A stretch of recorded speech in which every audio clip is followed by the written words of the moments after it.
Անդիմությունը մտնում է այսպես իրենց ավելի սիրված լեզվով ասած ֆինիշնի պրիմոյ, այսպես կարելի է ասել, վերջին գործողություններով սկսած խորհրդարանից, նախընտրականի մասով եք ասում։ Դե տեսեք, այն որ սրում են իրավիճակը, դա փաստ է եւ միգուցե դա ինչ որ չափով բնական է։ Ուրիշ բան, որ իրենց մոտ տենց տպավորություններ ստեղծվի կեղծ, որ իրենք հենց անպատժելի են, թեկուզ հրապարակային խոսքի մեջ, որը չպետք է այդպես լինի։ Ռոբերտ Քոչյանը հպարտությամբ մեջբերեց Լևոն Քոչարյանի արածը։ Այսինքն լինելու է պատասխան, անհամաչափ պատասխան նույնիսկ քաղաքական ցանկացած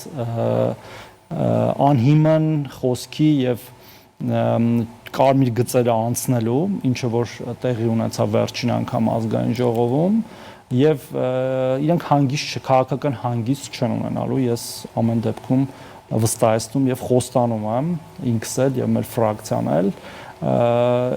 այդ դատարկ մեղադրանքները, տարբեր տեսակի որակումները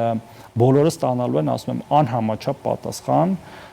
իրավական մասը դնում եմ մի կողմ, ես դրա մասին չեմ էլ մտածում։ Եվ դա իրենց շահերից ոչ մի կերպ չի բխում, ես ձեզ վստահեցնում եմ։